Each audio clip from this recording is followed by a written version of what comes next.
혁신의 아이콘, 출시하는 것마다 대박을 터뜨리는 불패 신화, 바로 애플을 두고 하는 말이죠. 하지만 이런 애플도 철저하게 망해버린 폭망 제품을 가지고 있다는 사실, 그것도 10개씩이나 말이죠.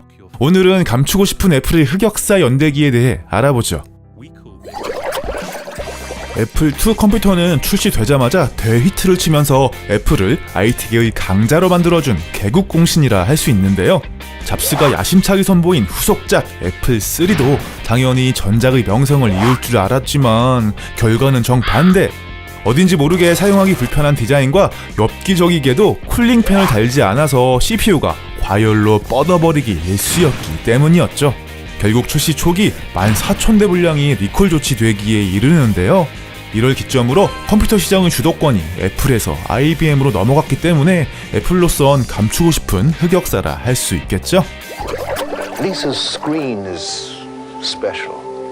애플3의 폭망, 그리고 2년 뒤 절치부심 끝에 애플이 내놓은 컴퓨터는 잡스의 딸과 이름이 같은 리사였습니다. 양산 컴퓨터 최초로 그래픽 기반 인터페이스를 장착하고 당시로서는 괴물 스펙이었던 5MHz의 CPU에 1MB의 넉넉한 램으로 무장시켰죠. 그런데 왜 망했냐고요? 자동차 한 대 값과 맞먹는 $9,995라는 충격적인 가격과 그래픽 인터페이스가 성능을 많이 잡아먹어서 속도가 엄청나게 느렸기 때문이었죠. 결국 리사는 이듬해에 나온 4분의 1 가격의 매킨토시에게 팀킬을 당하면서 역사의 뒤안길로 사라졌습니다. 이번에 소개해드릴 맥 포터블은 두 가지 커다란 실수를 범하고 말았는데요. 첫 번째는 쬐끄만 흑백 LCD 화면과 고작 1메가의 램을 장착한 컴퓨터에 $7,300라는 가격을 책정한 실수였고, 두 번째는 7.2kg짜리 컴퓨터에 휴대용이라는 이름을 붙인 실수였죠. 물가 인상률을 감안하지 않더라도 최신 맥북 에어를 6대나 살 수 있는 거금을 89년 당시에 쓸 수 있는 사람이 과연 몇 명이나 있었을까요? 라면 한 개에 100원 하던 시절에 말이죠. 지금이야 컴퓨터를 TV로 보는 게 굉장히 자연스러운 일이지만 93년 당시엔 매우 혁신적인 생각이었습니다. 그리고 그것을 애플이 만들어냅니다. 괴상하게 말이죠. 쌀 한 푸대 무게와 맞먹는 20kg짜리 이 검정색 괴물은 컴퓨터로서는 사양이 떨어졌고 TV치고는 너무 비싼 게 문제였습니다. 소비자들은 이 끔찍한 혼종을 사는 대신 최신형 매킨토시와 TV를 따로따로 구입하는 것을 선택했죠.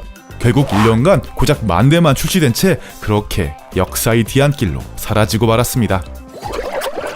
1994년 애플은 최초의 상용 디지털 카메라 퀵테이크를 출시합니다.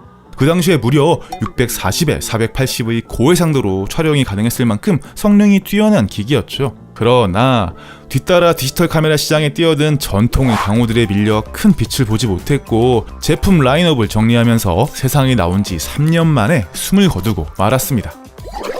애플이 콘솔 게임기를 만든다면 어떤 모습일까요?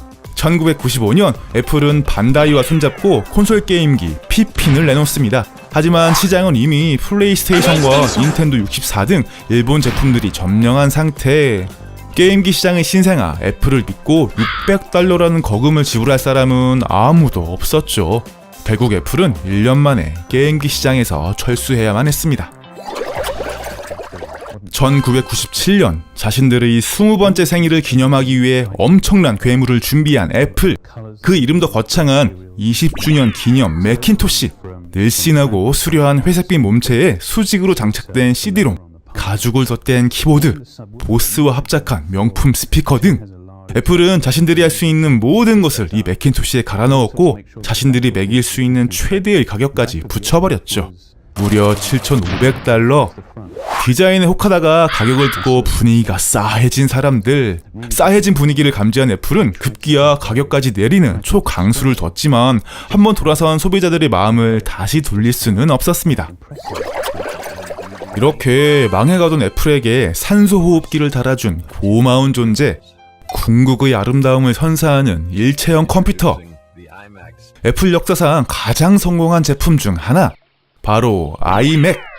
그런데 왜 여기에 소개하냐고요? 이 마우스 때문이죠. 하키퍽을 닮았다고 해서 붙여진 이름 하키퍽 마우스. 모양도 너무 투박하고 생긴 것답지 않게 크기도 작아서 그립감도 똥망, 컨트롤도 똥망. 애플이 인체공학적 디자인에 눈을 뜨게 되는 전환점이 된 하키퍽 마우스였습니다. 마치 공중에 떠있는 듯한 완벽히 아름다운 정육면체. 기존 컴퓨터의 4분의 1 크기임에도 불구하고 슈퍼컴퓨터에 쓰이던 데이터 처리 엔진을 장착해 초고성능을 자랑했던 그 이름 파워맥 G4 큐브. 새로운 밀레니엄을 맞이하는 인류에게 애플이 선물한 이 새로운 패러다임의 컴퓨터는 뉴욕 현대미술관에 전시되는 영광을 누리기도 했습니다. 하지만 이 아름다운 디자인을 유지하기 위해 쿨링팬을 없앤 덕분에 과열로 인한 균열이 생겨 케이스가 깨지기 일쑤였죠. 무려 1,800달러짜리 컴퓨터가 말이죠. 이 극도로 아름다운 똥덩어리는 출시된 지 1년 만에 단종을 맞이하게 됩니다. There's one more thing about iTunes that we're announcing today. 아이폰이 세상에 나오기 2년 전이었던 2005년, 애플과 모토로라가 손을 잡고 야심차게 내놓은 휴대폰 모토로라 락커. 최초로 아이튠즈와 동기화해 노래를 다운받을 수 있는 휴대폰이었기 때문에 일명 아이튠즈 폰으로 불렸죠. 하지만 믿을 수 없을 정도로 느린 전송 속도와 용량에 상관없이 딱 100곡만 저장할 수 있는 이해하지 못할 정책 때문에 사람들로부터 외면을 받고 말았습니다. 사람들은 이것을 사는 대신에 아이팟과 휴대폰을 각각 가지고 다니길 원했죠. 결국 이 폰은 망하고 말았지만 아이폰이 나올 수 있게 해준 기폭제가 되었다는 것에 작은 의미가 있을 겁니다. 자, 어떠셨나요? 어떤 제품이든 성공시킬 것 같은 애플도 이러한 뼈아픈 흑역사를 바탕으로 지금의 자리에 올라설 수 있었다는 걸 알게 된 시간인 것 같죠? 좋아요와 구독하기 누르는 거 잊지 마세요. 안녕!